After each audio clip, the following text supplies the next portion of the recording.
बहुत समय पहले की बात है। एक छोटे से गांव में रामू नाम का एक गरीब लड़का अपनी माँ के साथ रहता था।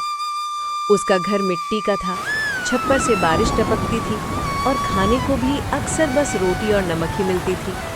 लेकिन रामू में कुछ खास था। उसका दिल साफ, उसकी आंखों में ईमान और मन में श्रद्धा थी।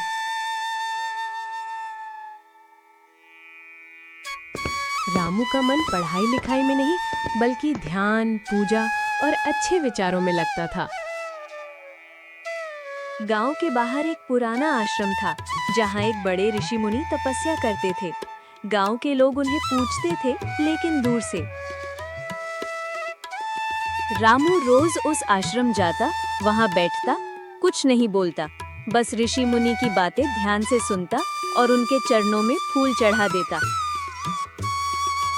एक दिन ऋषि ने रामू को बुलाया और पूछा, बेटा, तू रोज आता है पर कभी कुछ मांगता नहीं। सब लोग यहाँ अपनी इच्छा लेकर आते हैं, तू क्या चाहता है? मुझे कुछ नहीं चाहिए गुरुदेव, मुझे बस आपकी बातें सुनना अच्छा लगता है। मुझे लगता है कि जो आप सिखाते हो वही सच्चा धन है।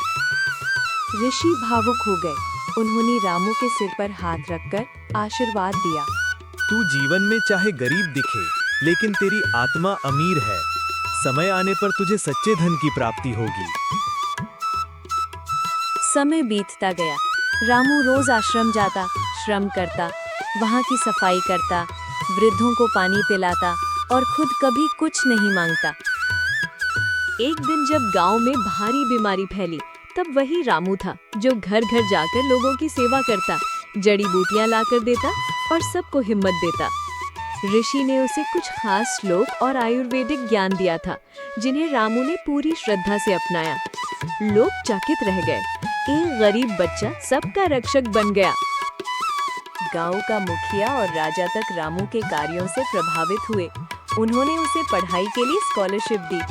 रामू ने शिक्षा प्राप्त की और फिर वही बच्चा एक दिन महान आयुर्वेदाचार्य बना। उसका नाम पूरे राज्य में फैल गया, लेकिन उसने कभी अहंकार नहीं किया। वो अब भी रोज सुबह वही करता जो पहले करता था। गुरुदेव को प्रणाम करता और कहता, मेरे पास जो कुछ है वो आपकी कृपा और मेरे श्रद्धा का फल है।